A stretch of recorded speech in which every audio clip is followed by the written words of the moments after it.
Pilkhana Massacre, 33 breathless hours and the next 16 years. 25th February 2009.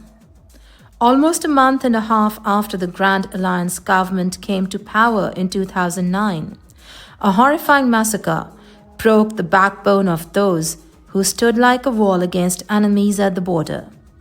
The Bangladesh Rifles, BDR, a disciplined force led by army officers, erupted in flames of revenge and violence. This reminds me of a beautiful home built on trust and love, but the fire that burned Shakil Khan not only took the lives of 57 officers but also destroyed the dreams, happiness, and families of thousands of soldiers. The soldiers who protected the border were imprisoned. For 15 years, the border guards counted days, months, and years. Since then, enemies have freely crossed the border because those who guarded Bangladesh's 140,000 square kilometers land were no longer there. In the last 15 years, the maps of Bangladesh have been repeatedly violated. The BDR massacre of 25th February 2009 marked the beginning of a new fate for Bangladesh. During this time, India took control of Bangladesh's politics, education, economy, and even the police administration. The most effort was put into controlling the Bangladesh's army, which was once Bangladesh's pride.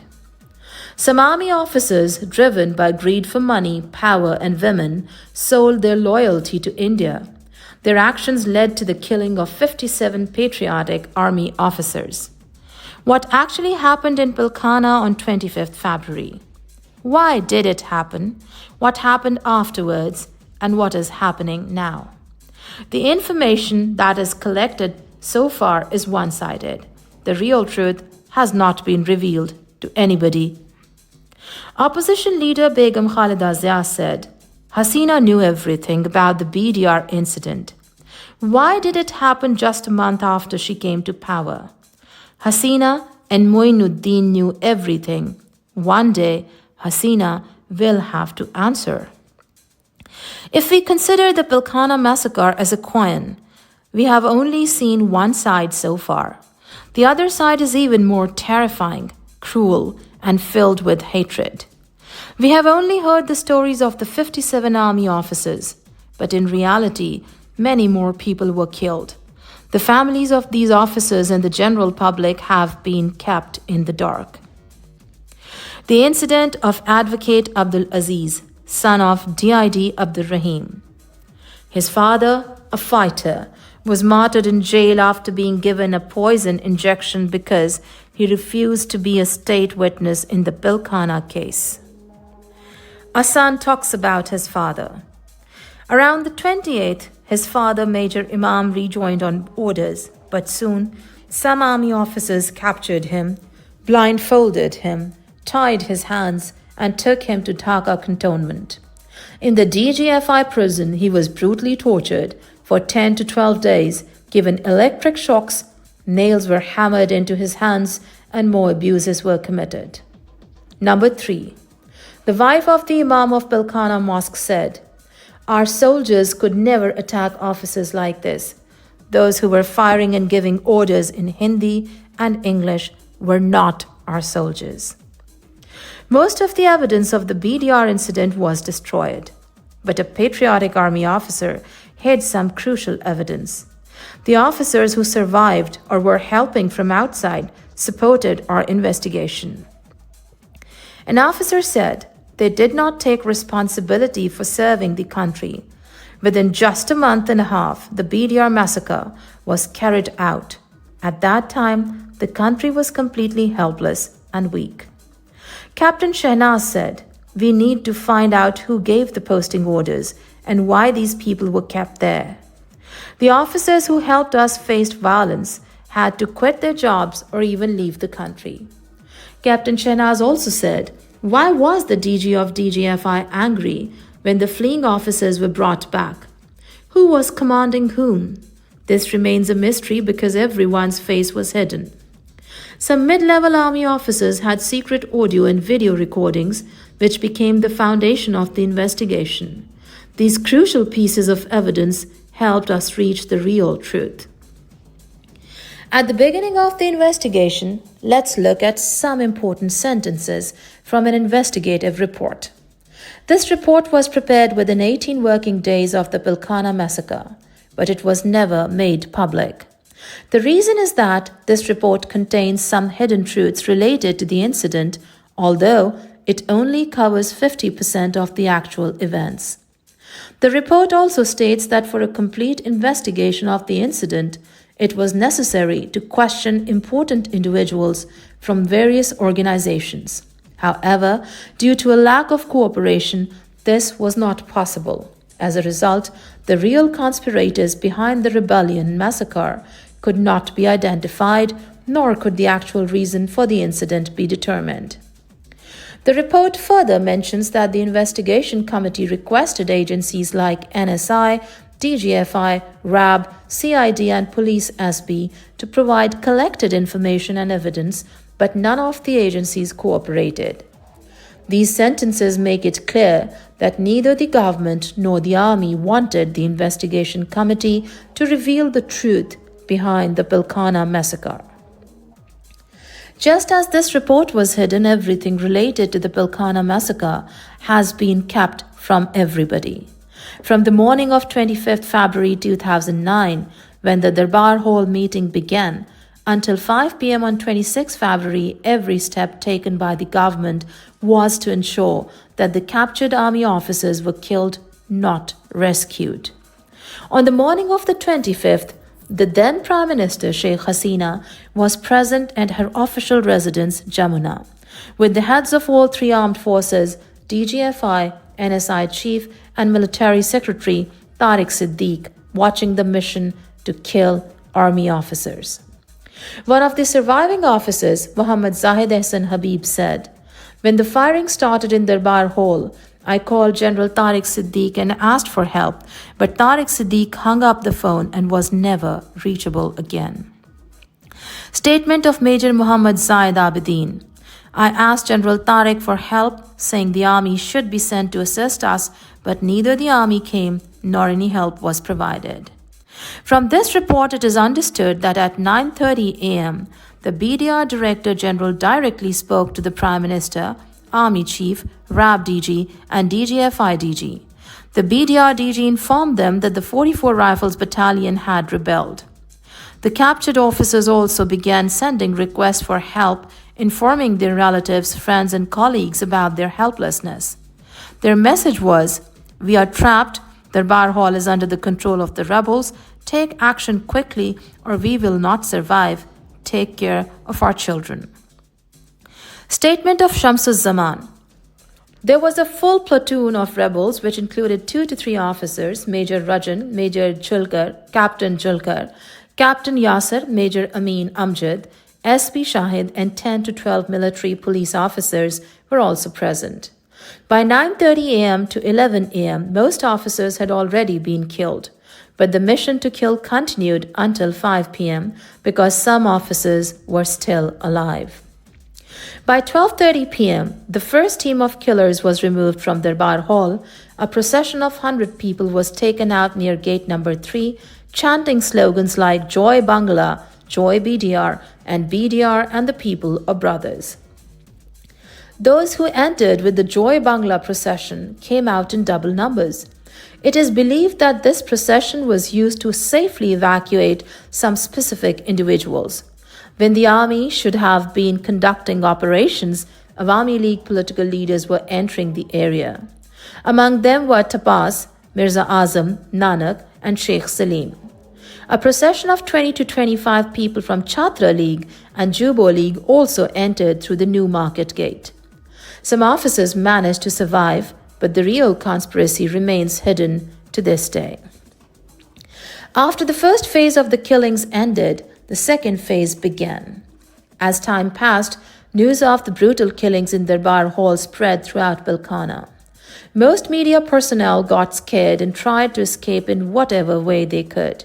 However, the government needed a little more time to find and kill the remaining officers. So BDR Jawans were told about the government's new plan.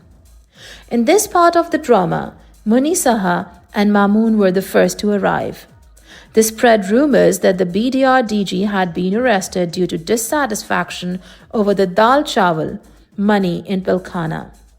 After this, BDR Jawan started spreading various provocative messages, especially through some media outlets that printed leaflets in the name of BDR to spread rumors. Local Awami League leaders and workers also spread rumors among the BDR Jawans inside Pilkhana, saying that the media and the public were on their side. Many people were already angry with the army over the dal chawal money issue when rumors spread that the army could attack at any moment. Ordinary BDR Jawans were given weapons. On one side there were Awami League processions and on the other the media provocations. By afternoon, even those who had not participated in the killings became rebels. They claimed that prices of goods had risen, real army officers were bringing goods through PDR from the border, and that Awami League and the army had taken 600 crore rupees in the name of dal chawal at the parade ground. Meanwhile, as part of the new plan by Gano Bhobhan, Awami League leader Jahangir Kabir Nanak was sent to 4 number gate of Pilkhana. As people from the surrounding areas of Pilkhana were leaving their homes and moving away, Jahangir Kabir Nanak, the then LGR Deputy Minister of Awami League, along with Fazle Noor Taposh and Mirza Azam, moved towards 4 number gate. On the other side, MP Mahbuba Guinea, Virasat Hossain and several other Awami League leaders and workers were also ready. Seeing the Awami League representatives, BDR members thought that perhaps they had come to save the BDR. But this was the most dangerous trap of the BDR. As soon as they fell into this trap, the entire responsibility of the Pilkhana massacre fell on the BDR. When a group led by Nanak and Azamdar entered Pilkhana, some people in BDR uniforms had a brief conversation with them. What happened between them is unknown, but after this, some BDR members were brought forward whose names had never been heard before. One of them was DIG Tawheed, whom we consider the main mastermind behind the Pilkhana massacre. The group that sat with Nanak and his friends included Eid and some others. Despite being in BDR uniforms, this group went to Eid's house and searched for Eid, but it was unclear whether these people were BDR officers or army personnel. DIG Tawheed's family was threatened to reveal their whereabouts, and then for the first time they appeared in the World Cup as BDR soldiers. Those who were identified as leaders of the BDR rebellion and taken to meet the PM were representatives of 14 units of the BDR. At 3:40 p.m., a representative group of 14 BDR units entered Sheikh Hasina's residence, Gano Bhoban, Jamuna. A confidential report related to the Pilkhana massacre mentioned that during the meeting between the BDR representatives and Sheikh Hasina at Jamuna, no one else was seen. This means that only Sheikh Hasina was informed about what happened to the army officers inside Pilkhana. After the meeting at Jamuna ended, the BDR representative group came out of the gate and spoke to the waiting journalists. After answering several questions, when asked how many martyrs were inside, Jahangir Kabir Nanak dismissed them.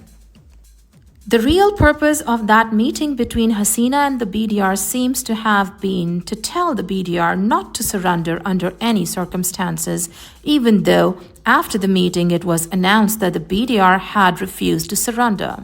However, from making DIG Tawheed the DIG of Pilkhana to the events that followed, it was all part of a drama orchestrated by Sheikh Hasina.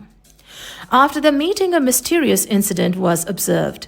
Sheikh Hasina, during the meeting with the BDR representatives, demanded the release of women and children trapped inside Pilkhana, but said nothing about releasing the captured army officers.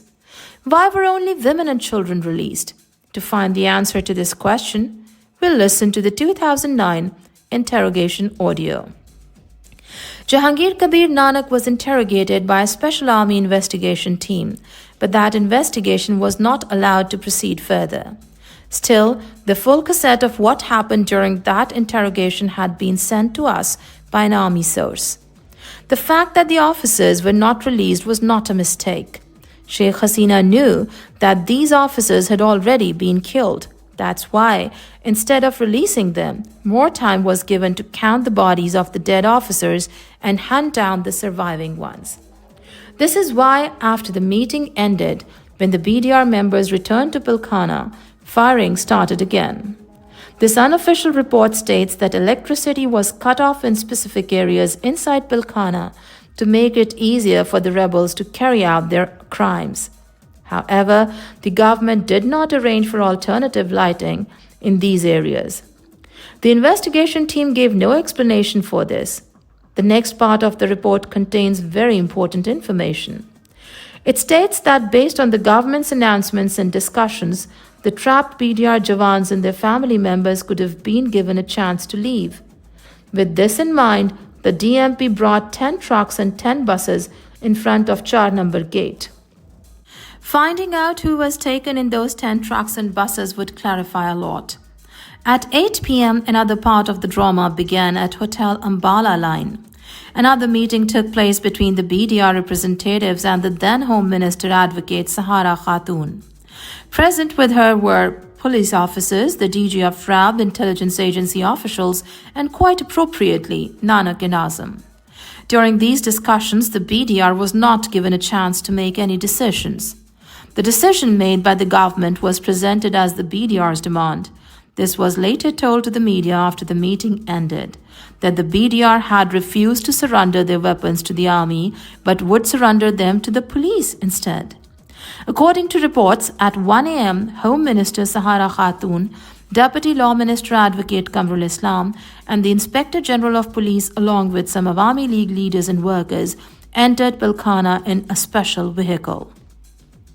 The real purpose of the Awami League representatives entering Pilkhana will become clear after observing their suspicious activities. The first task of the representatives was to search for the captured army officers, but Sahara Khatun and the team only rescued 15 people from some houses. However, they showed no interest in finding out where the army officers were or what had happened to their families. To prevent the media from raising questions, only one trusted Awami League reporter from BTV, Mushafiq Nazneen, was allowed inside Pilkhana. She's a close friend of Mutiny and has been a witness to many crimes since the 25th and the following days. Asking reporter Mushfiq Nasreen could provide answers to many questions about that night. The most mysterious incident of that night was that, during the meeting at Hotel Ambala Line, children and reporters were told that the BDR had refused to surrender their weapons to the army but would surrender them to the police instead. However, why didn't the government representative take any police member other than the IGP to collect the 10,000 weapons inside Pilkhana? Why didn't they go inside? To find out, Advocate Kamrul Islam was interrogated on 27 February 2009. A copy of that record has come up in our investigation. The entire story, as planned, was recorded by BTV, and watching it makes everything clear. All BDR members had surrendered, but only a few people placed their weapons on a small table. While some BDR members were surrendering their weapons, others were walking past with weapons like heroes. After the drama ended, those who had surrendered their weapons were seen picking them up again. The BTV cameraman might have accidentally recorded this scene outside the drama. As the night of the 25th grew deeper, the government conspiracy, like the days before, was becoming clearer. Under the government's plan, the official delegation, which entered Pilkhana at night, demanding the surrender of the BDR, rescued their chosen 15 hostages and exited at 4:10 a.m. After one drama ended, the next morning began with another one. On the 26th at 9 a.m., Agriculture Minister Motia Chaudhry, Jahangir Kabir Nanak, Jatiya Party Chairman Hossain Mohammad Irshad, State Minister Kamrul Islam and Barrister Tapas once again appeared at Pilkhana's gate number 4. At the same time, 200 to 300 Awami League leaders gathered at gate number 3 and began chanting slogans in support of the BDR. To some extent, this procession entered Pilkhana. However, after some time, the Awami League procession exited Pilkhana with many more people than had entered before. On the 26th at 2:30 p.m., a mediation committee of the Hill People's Alliance was formed. Under the leadership of Awami League leader Abdul Jalil, this committee held a symbolic meeting with the BDR at Hotel Ambala. After the meeting, Home Minister Sahara Khatun, Jahangir Kabir Nanak, and Mirza Azam re-entered Pilkhana through gate number 4. At 5 p.m., it was announced for the last time that the BDR would lay down their arms. Interestingly, this time, the BDR did not set any conditions for surrendering to the police or army. Despite the absence of conditions, the government took control of Pilkhana through the police. After this, Sheikh Hasina arrived and delivered a speech, stating that the situation was now fully under the government's control. Sheikh Hasina's statement: I urge everyone to remain vigilant and certain quarters are trying to spread rumors and distort the situation. On the 27th, the sleep of the people of Bangladesh was shattered as they became witness to a massacre. The nation, immersed in grief and mourning, was left speechless by the sight of the wounded bodies of 57 brave officers. The Pilkhana tragedy concluded with 33 hours of pain and suffering. Why did it take 2 days to bring the Pilkhana incident under control? If no officer survived, then, government, what steps were taken in those 2 days? To find the answer, let us look at the final half hour of the Pilkhana massacre. On the 27th at 5 p.m., 1 hour before the BDR surrender, a final appeal was made through a microphone under Tapas's leadership, urging the survivors to come out. Among those who went to the vehicle in hopes of survival after hearing the announcement, Captain Tanvir's body has yet to be found. We have an interrogation record of a soldier that provides crucial information about Captain Tanvir.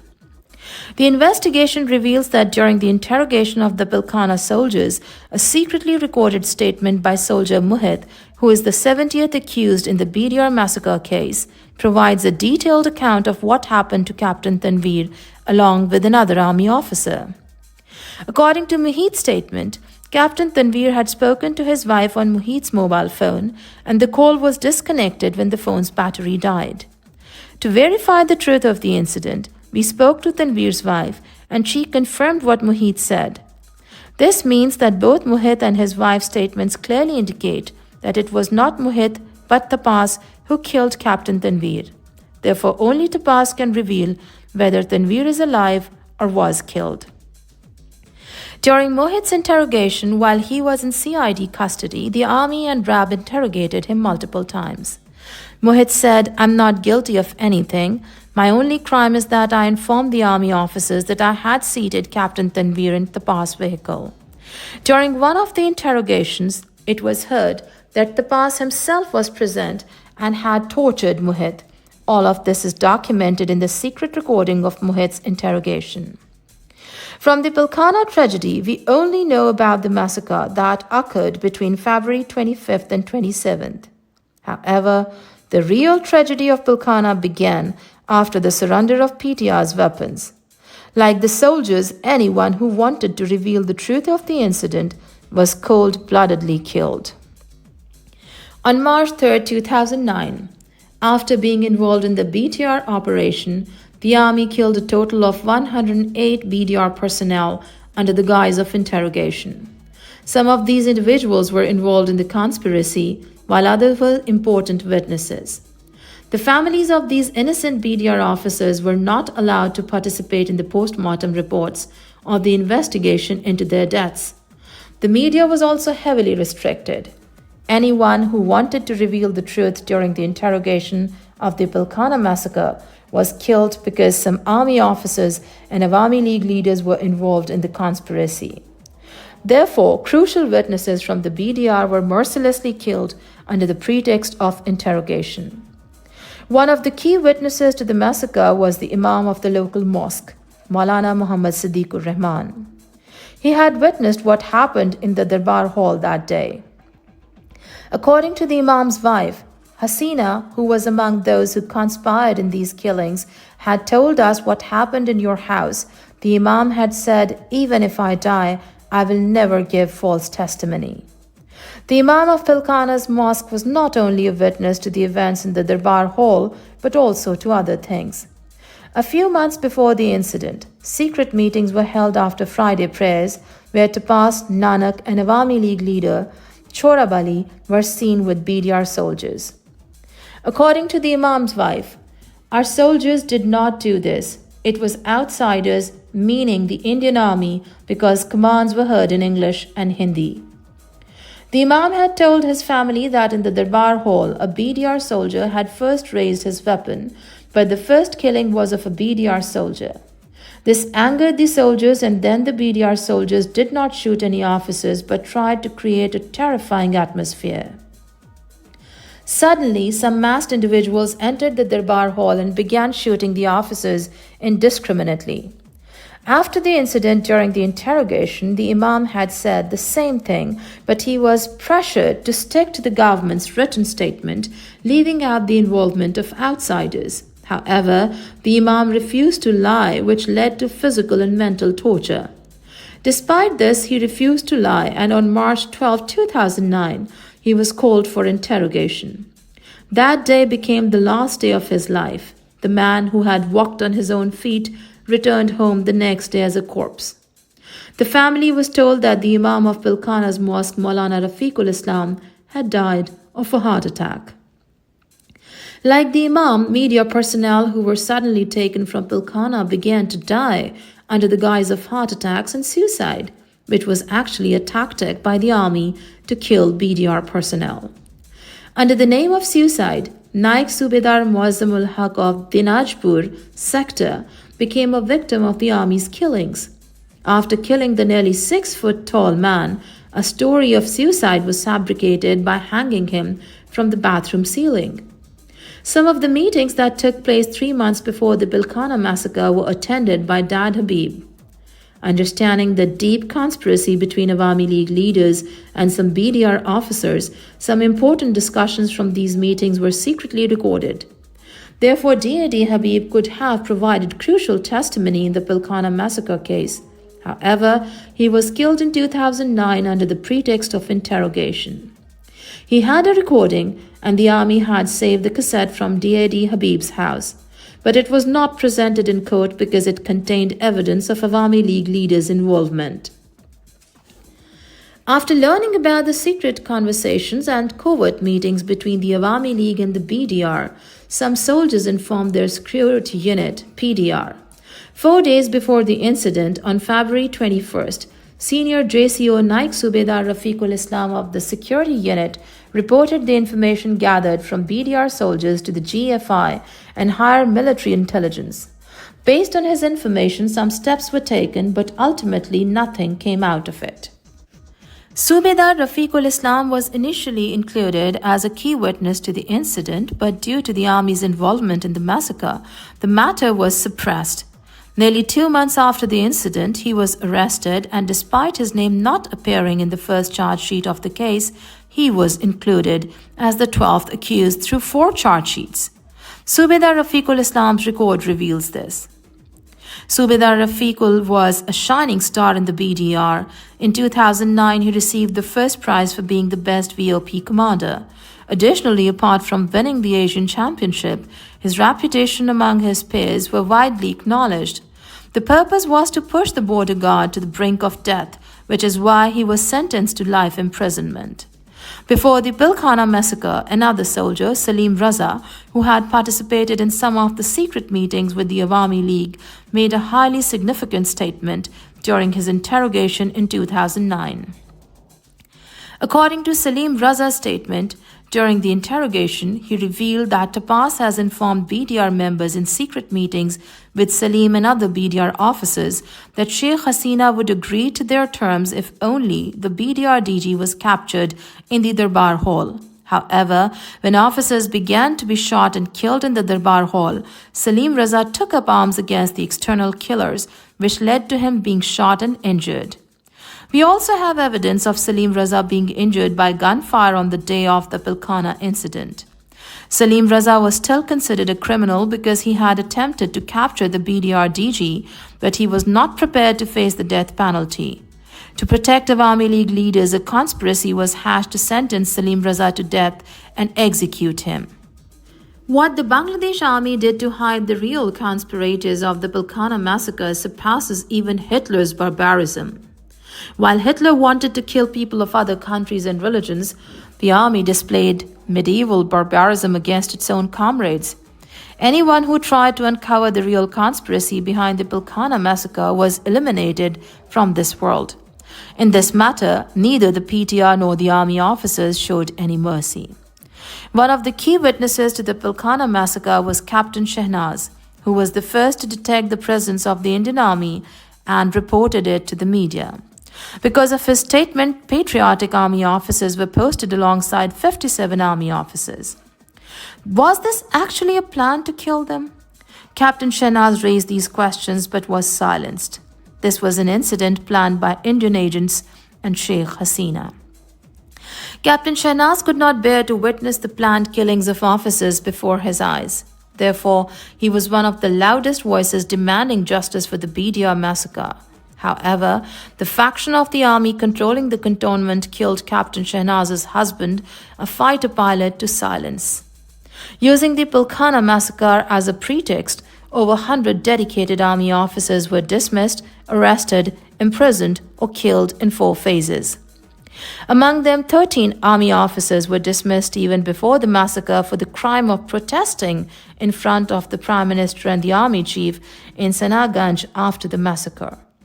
5 commanders were framed in a false grenade attack case against Abbas for the crime of informing the investigation commission formed at the time about the real events of Pilkhana. These 5 individuals were kept on the move in Afghanistan for 13 months, then shown as arrested. Later, all of them were framed in false cases and sentenced to 5 years in prison. In the third phase, in September 2009, 7 individuals, including General Azmir, were dismissed, and after being kept on the move for a long time, they were subjected to torture.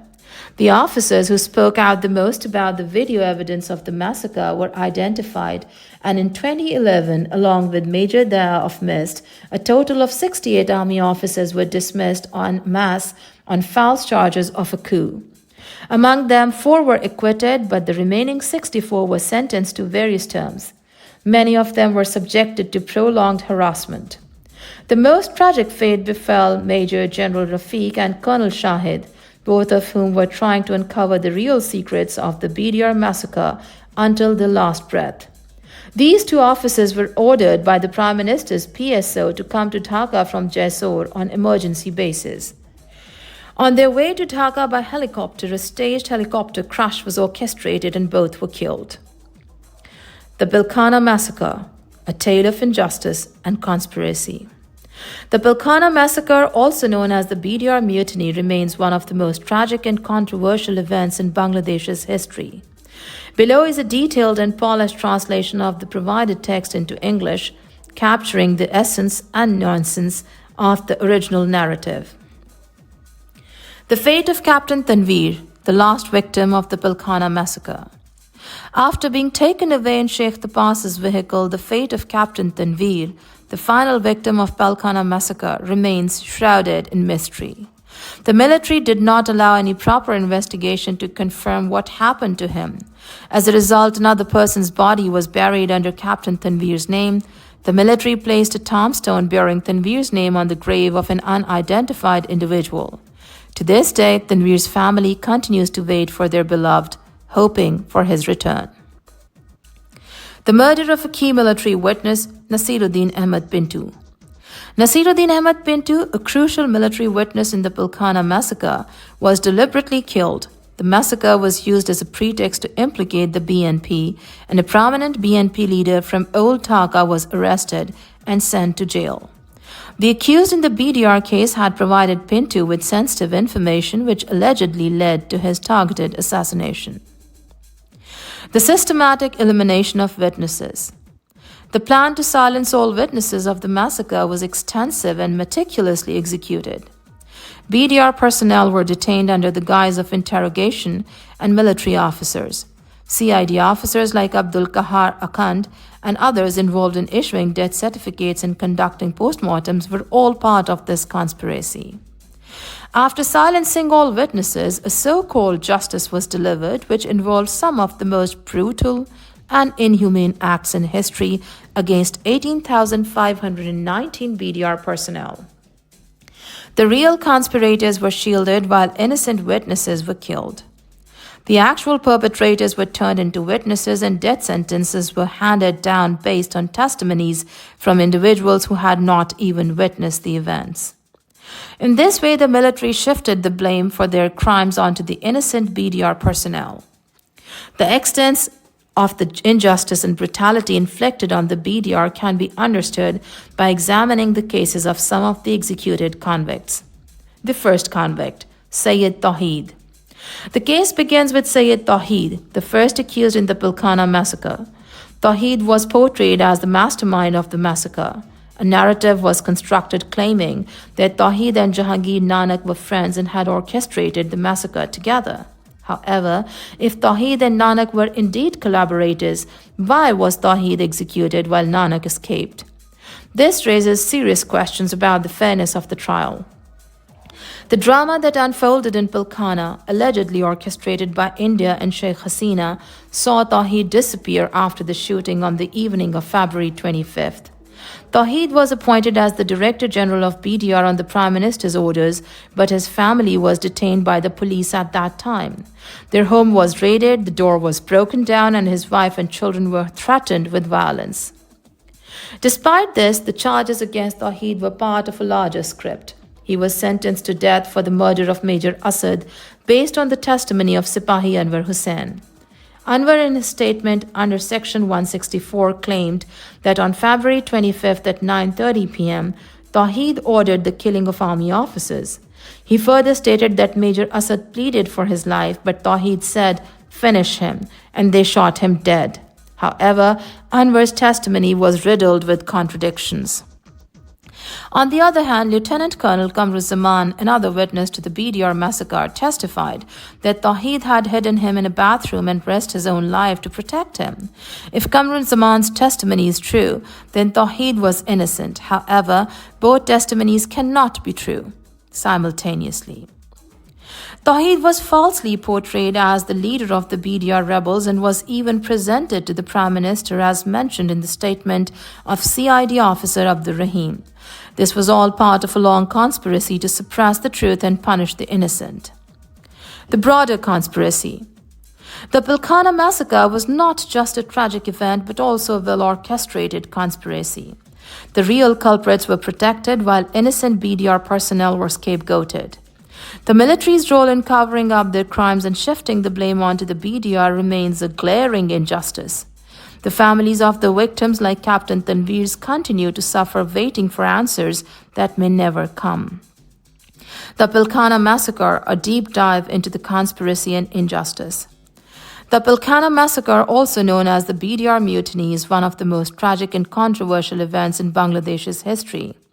Below is a detailed and polished translation of the provided text into English, organized with clear headings and subheadings for better readability. The role of BDR personnel in the massacre.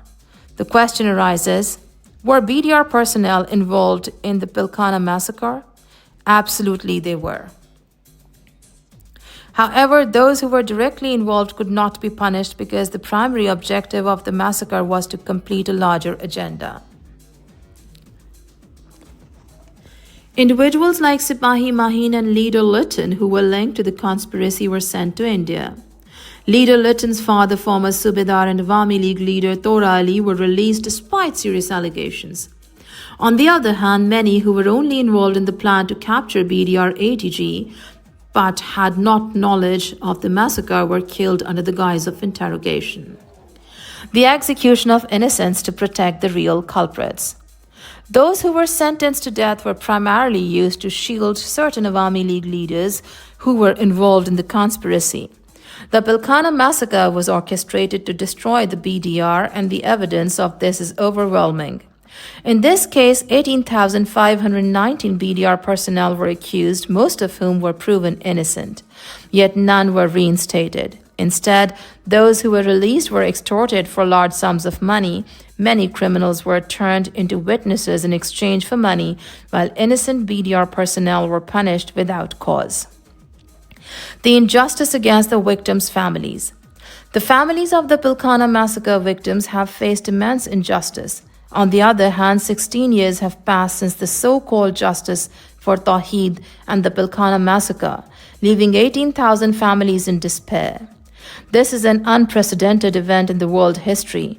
From the investigation to the interrogation and testimonies, the families of the BDR personnel have not received justice. If August 5th had not come in Bangladesh's history, perhaps no one would have heard the cries of the BDR families. They do not need sympathy, they need justice. The need for a new commission. Enough is enough. A new commission has been formed for the Pilkhana massacre, and we demand a complete and unbiased investigation. We are not against the commission, but the presenting some observations from the initial investigation to facilitate the commission's work. The initial investigation and its obstruction. In the 2 weeks following the Pilkhana massacre, a part of the military attempted to conduct a proper investigation, but it was halted before completion. The investigating team noted that many of those killed in the massacre had recently been transferred to the BDR. This raised suspicions about those involved in the transfers. A prominent name in the Pilkhana massacre is Colonel Razza, who forcibly sent Colonel Gulzar to the BDR when news of the massacre broke. The first RAB team tried to reach the scene but was stopped by RAB's DG, Razza. Had Colonel Gulzar been posted in RAB at that time, the situation might have been different. The role of India and Awami League leaders.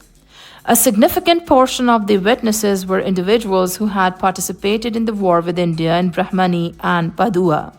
This further increased the suspicions of the investigators. The sudden transfer of these individuals need to be investigated. During the massacre, a minor Awami League leader, Mirza Azam, played a significant role. According to military sources, Mirza Azam was involved in the Pilkhana massacre in exchange for the execution of Sheikh Abdur Rahman. Colonel Gulzar was credited with capturing Bangla Bhai and Sheikh Abdur Rahman from the war front. This is why the investigation committee interrogated Mirza Azam on several issues. The Awami League procession and Colonel Saleh's role. At gates of 3 and 4 of Pilkhana, an Awami League procession was led by a person arrested by Major Munir, but Colonel Saleh released him. Major Munir was punished for arresting this individual. Therefore, if Colonel Saleh is arrested, it may reveal why he released that person. The industrial minister's suspicious movements. According to Pilkhana's logbook, Industrial Minister Dilip Barua entered Pilkhana at 6:30 a.m. and left at 7 a.m. on the day of the incident. It is crucial to investigate who he spoke to during that half hour. Evidence was found linking former MP Mushtaq Ahmed Ruhi to the massacre, which is why the military investigation team arrested him from Uttara. The involvement of Awami League ministers. Several Awami League ministers and state ministers were on the interrogation list, but no action was taken against them. Among them was former State Minister for Home Affairs Sohail Taj, who was under suspicion. According to military sources, Sohail Taj had planned to go abroad before the massacre, but instead went from Dhaka airport to Sylhet and returned to Dhaka by helicopter. He played a significant role in maintaining contact with India during the massacre. If the investigation committee checks Sohail Taj's passport, it can be confirmed whether he was abroad at the time. It is essential to investigate where Sohail Taj was during the massacre and what his role was. Sheikh Hasina's involvement with India. Sheikh Hasina was directly involved in implementing the Indian conspiracy in Bangladesh. From the morning of the massacre, she was present in Jamuna with the heads of the three forces. Sheikh Hasina maintained continuous contact with the Indian government to execute the conspiracy, and the Indian Air Force was on standby to rescue her if needed, as confirmed by military officers. The need for justice. Finally, Those responsible for orchestrating and covering up the Pilkhana massacre must be brought to justice.